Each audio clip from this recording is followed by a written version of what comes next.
Sandwich বড় থেকে ছোট সবারই খুব পছন্দের। আবার যারা ডায়েট করেন তাদের হেলদি একটা ফুড অপশনও বলতে পারেন।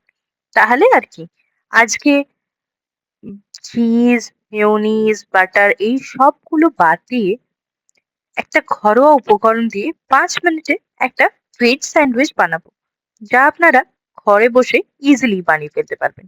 এর জন্য আমি নিয়ে নিয়েছি একটা পুরো বড় মাপের শসা, অরিগ্যানো, চিলি ফ্লেক্স আর একটু চাট মশলা, আর ঘরে আপনার যে পাউরুটি আছে সেই পাউরুটি, আর আমরা ঘরে যে টক দই খেয়ে থাকি কিছুটা পরিমাণ টক দই, আর আমি নিয়েছি একটা শেজওয়ান সস।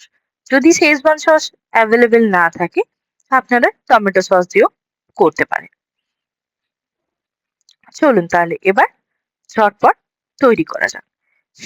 শিল্পতে আপনাদের স্বাগত জানাই। আজকে আমাদের রেসিপিতে থাকছে ভেজ কিউকাম্বার স্যান্ডউইচ।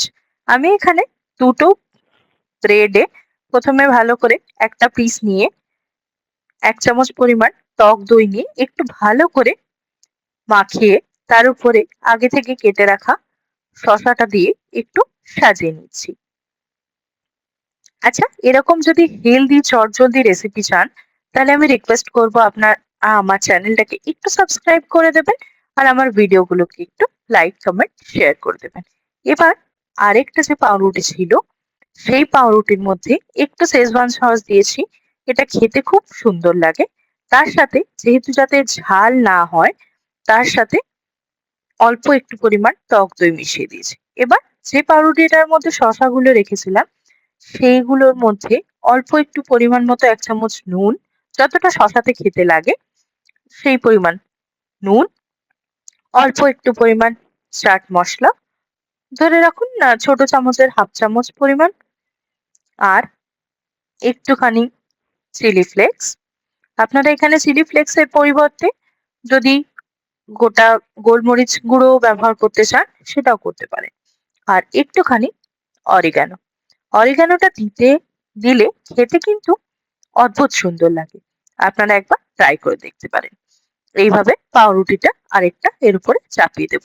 এবার আর কি, শুধু সেকার পালা। এবার তাওয়াটাকে বসিয়ে গরম করে, আচ্ছা আপনারা এখানে চাইলে একটু বাটার দিতে পারেন। আমি অল্প একটু পরিমাণ তেল দিয়েছি, আপনারা দেখতেই পাচ্ছেন। সেই তেলটাকে একটু ব্রাশ করে নিয়ে, আর আপনারা যদি তেল ছাড়া করতে চান তাহলেও করতে পারেন, তবে গ্যাসের ফ্লেমটাকে একটু বলবো মিডিয়ামে রাখবেন বা লোতে রাখবেন, হাইতে কিন্তু রাখবেন না। এবার উল্টে পাল্টে দুটো পিঠ সেঁকে নেবেন। ব্যাস, দেখতেই পাচ্ছেন এক পিঠটা কি সুন্দর সেঁকা হয়ে গেছে। আর হ্যাঁ, খেয়ে অবশ্যই আমাকে জানাবেন খেতে কেমন লাগলো। ব্যাস, রেডি।